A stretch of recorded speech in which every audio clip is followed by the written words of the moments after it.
Halo semuanya, kami dari kelas 3 Ansos, terkhusus dari kelompok 10. Kami di sini akan menjelaskan analisis sosial tentang kemiskinan. Sebelum kita mendalami lebih lanjut apa itu kemiskinan, ada baiknya kita memahami pengertian apa itu kemiskinan. Nah, kemiskinan menurut Wikipedia itu sendiri ialah keadaan saat ketidakmampuan saat memenuhi kebutuhan dasar seperti makanan, tempat berlindung, pakaian, kesehatan, dan pendidikan. Bappenas mendefinisikan kemiskinan sebagai kondisi di mana seseorang atau sekelompok orang, baik itu laki-laki maupun perempuan, tidak mampu memenuhi hak dasarnya untuk mempertahankan dan mengembangkan kehidupan yang bermartabat. Kemiskinan menurut Profesor Suparlan adalah di mana kemiskinan merupakan suatu standar tingkat yang rendah, yaitu adanya suatu tingkat kekurangan materi pada sejumlah atau segolongan orang dibandingkan dengan standar kehidupan yang berlaku di dalam kehidupan masyarakat bersangkutan. Jenis kemiskinan yang pertama adalah kemiskinan subjektif. Kemiskinan subjektif disebabkan karena adanya pola pikir atau anggapan dari seseorang bahwa mereka tidak mampu untuk memenuhi kebutuhan hidupnya, padahal sebenarnya tidaklah demikian. Contoh dari kemiskinan subjektif adalah pengemis yang datang dari desa ke kota pada saat-saat tertentu seperti lebaran untuk meminta-minta. Mereka menganggap dirinya tidak mampu untuk memenuhi kebutuhan hidupnya, sehingga mereka memutuskan untuk mengemis. Padahal sebenarnya kehidupan mereka di pedesaan tidaklah terlalu buruk atau dapat dikatakan layak. Jenis kemiskinan yang ketiga adalah kemiskinan relatif. Kemiskinan relatif adalah bentuk kemiskinan yang terjadi di Indonesia karena adanya pengaruh pembangunan yang belum merata di seluruh lapisan masyarakatnya. Kemiskinan ini menimbulkan ketimpangan penghasilan dan standar kesejahteraan. Contohnya adalah banyaknya pengangguran yang ada di Indonesia ini karena minimnya lapangan pekerjaan yang tersedia. Kemiskinan struktural adalah kondisi kemiskinan yang timbul akibat dari struktur sosial yang rumit yang menyebabkan masyarakat termarginalisasi sehingga sulit untuk memperoleh peluang. Kemiskinan struktural ini biasanya dipicu oleh adanya tindak kapitalisme dan masuknya unsur asing dalam lingkungan masyarakat. Contohnya pada masyarakat Papua. Masyarakat Papua mengalami marginalisasi dalam memanfaatkan sumber daya alam di daerahnya sendiri. Tanah Papua terkenal dengan logam mulia yang berlimpah. Tak heran banyak masyarakat yang menggantungkan hidupnya dari hasil tambang tersebut. Namun, masyarakat ternyata tidak dapat secara bebas untuk menambang di tanah mereka sendiri. Hal ini karena pemerintah Indonesia telah menyerahkan izin tambang kepada perusahaan multinasional, yaitu PT Freeport. Akibatnya, masyarakat Papua terpaksa untuk menambang emas dari limbah yang dihasilkan oleh perusahaan itu. Tentu saja tindakan ini tidak adil, di mana masyarakat Papua yang merupakan penduduk asli tanah tersebut harus mengalami penderitaan dan kemiskinan karena sumber daya alamnya dinikmati oleh pihak lain. Inilah yang disebut dengan kemiskinan struktural. Masyarakat Papua harus mengalami kemiskinan. Selain itu, mereka juga harus kehilangan hak-hak sosial dan ekonomi. Selain karena struktur yang tidak adil, kemiskinan struktural juga terjadi karena keinginan individu untuk memperoleh keuntungan sebesar-besarnya tanpa memperhatikan sekitarnya. Kemiskinan yang selanjutnya yaitu sikap malas untuk bekerja. Saat seseorang dilahirkan ke dunia, tidak ada manusia dalam keadaan yang miskin. Namun, ada keadaan di mana manusia dilahirkan ke dunia dari keluarga yang kurang mampu atau keluarga yang mengalami kemiskinan. Itu pasti. Namun, bukan berarti kita tidak bisa merubah keadaan tersebut menjadi lebih baik. Ada banyak orang, jutaan bahkan miliaran orang lahir dari keluarga yang kurang mampu atau mengalami kemiskinan. Sikap malas untuk bekerja menjadi hal yang paling sering dilakukan atau paling sering menjangkit pada diri masing-masing orang. Sehingga mereka beranggapan bahwa keadaan miskin yang mereka hadapi adalah sebuah takdir. Hal-hal tersebut membuat seseorang sulit untuk bergairah atau bersikap acuh tak acuh untuk bekerja dan mengarahkan mereka kepada kemiskinan dan kesejahteraannya akan menghilang. Penyebab kemiskinan yang kelima yaitu beban hidup keluarga. Beban hidup menjadi hal yang signifikan dalam penyebab terjadinya kemiskinan. Jika setiap orang dalam keluarganya memiliki cukup banyak anggota keluarga atau cukup banyak anak, maka beban hidup mereka akan bertambah pula. Maka dari itu, seseorang harus giat bekerja untuk mendapatkan penghasilan yang cukup sehingga mereka bisa memenuhi kebutuhan hidup keluarganya sesuai dengan berapa jumlah anggota keluarga di dalamnya. Penyebab kemiskinan yang keenam yaitu keterbatasan sumber daya alam dan sumber daya modal. Dalam suatu masyarakat, kemiskinan biasanya terjadi akibat kurangnya ketersediaan sumber daya alam dan sumber daya modal. Hal ini terjadi karena sumber daya alam yang tidak dapat memenuhi kebutuhan masing-masing dan tidak dapat diolah kembali oleh masyarakat sekitar. Selain itu pula karena sumber daya alam atau alam di sekitar yang sudah tidak mampu memberikan keuntungan bagi setiap orang.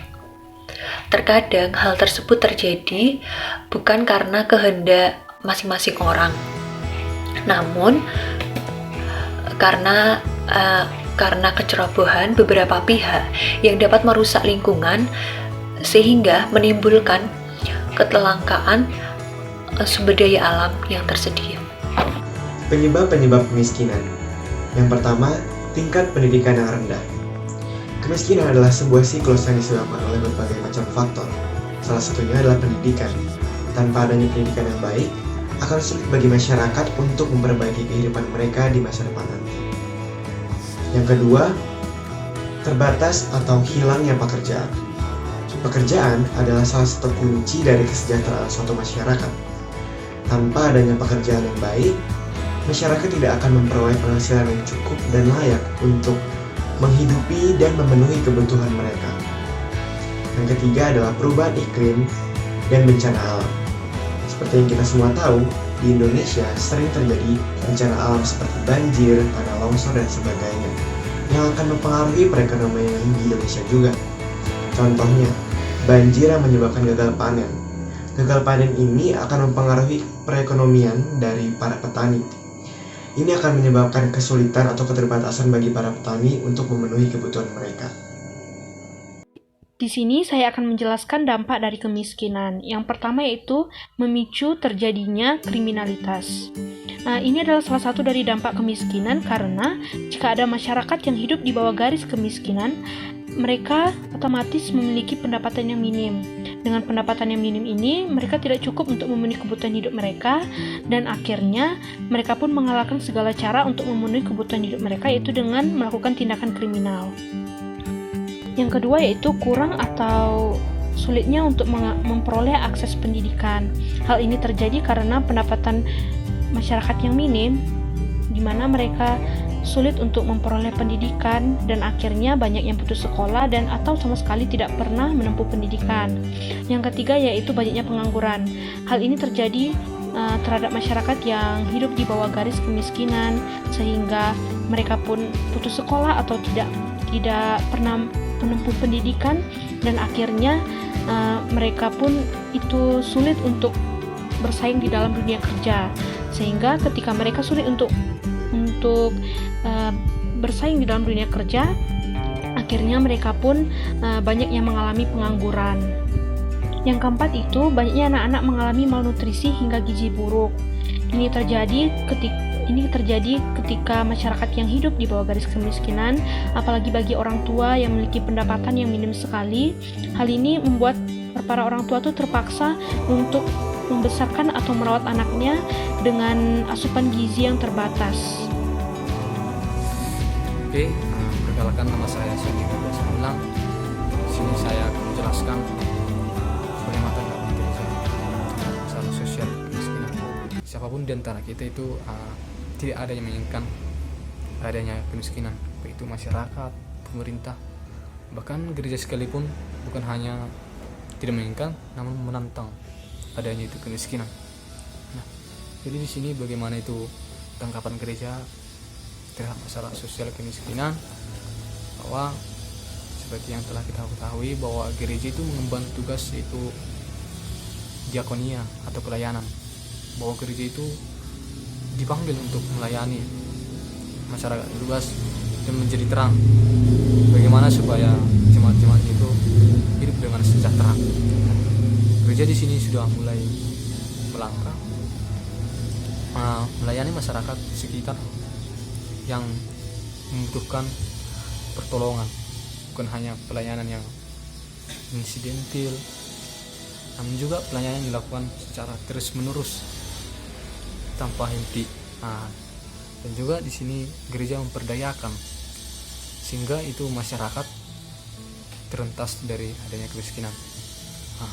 Bagaimana solusi atau bagaimana cara gereja juga, bahwa gereja itu harus melakukan komunikasi kepada pemerintah, baik itu pemerintah pusat dan pemerintah setempat, dan juga kepada tokoh-tokoh atau masyarakat yang terdapat di dalam masyarakat itu sendiri. Nah, maksud dari gereja ini melakukan sebuah komunikasi itulah untuk mempermudah bagaimana itu penyaluran atau pelayanan gereja kepada masyarakat luas, sehingga seperti yang saya katakan tadi, bahwa untuk meminimalisir atau mengurangi adanya kemiskinan. Nah, gereja juga di sini sangat-sangat menentang adanya itu kemiskinan, dan bukan hanya dalam kemiskinan material, namun gereja juga menentang itu adalah adanya kemiskinan kultural moral, kemiskinan religius, dan kemiskinan mental, yang mungkin kemiskinan mental ini akibat dari kemalasan ataupun pemborosan dari dalam diri sendiri. Nah, gereja tidak hanya bertugas untuk menentang fenomena-fenomena tersebut, namun gereja juga memberikan solusi bagaimana menghadapi fenomena itu. Dan salah satu solusi yang telah diberikan saat ini adalah itu dengan melalui kerja, bahwa kerja di sini adalah meliputi berbagai hal di dalamnya, antara lain kerjanya yang berkaitan dengan spiritualitas kerja, martabat kaum buruh, martabat aktivitas kerja, serta martabat upah kerja. Misalkan pernyataan saya dari awal hingga akhir ini, kesimpulan kita atau yang dapat kita ambil dari sini bahwa gereja itu tanggapan gereja itu terhadap masalah sosial kemiskinan, bahwa gereja itu sangat menentang ataupun tidak menginginkan adanya itu kemiskinan. Dan gereja di sini memberikan dan mengemban tugas itu sebagai diakonia atau pelayanan, bahwa gereja harus mampu dan berusaha untuk melayani jemaat-jemaatnya supaya jemaat-jemaatnya itu hidup dengan sejahtera. Dan satu solusi yang telah diberikan adalah yaitu dengan adanya kriteria kerja, itu terlain dengan adanya martabat pekerja, perlindungan terhadap kaum buruh, dan juga spiritualitas kerja. Oke, demikian dapat saya jelaskan. Terima kasih.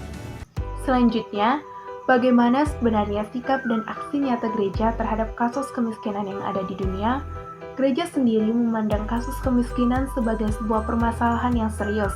Oleh karenanya, gereja menaruh beberapa perhatian khusus terhadap kasus kemiskinan, di antaranya yaitu yang pertama, melalui penerbitan dokumen-dokumen gereja seperti Ensiklik Rerum Novarum dan Centesimus Annus yang mengangkat masalah kemiskinan sebagai topik utamanya, yang kemudian melalui aksi nyata seperti pembentukan yayasan, karitas, dan aksi puasa yang kita lakukan setiap tahunnya untuk membantu kaum miskin dan papa dan meningkatkan kesejahteraan masyarakat. Dan ada masih banyak hal lainnya yang dapat dilakukan gereja untuk menangani kasus kemiskinan yang ada di dunia.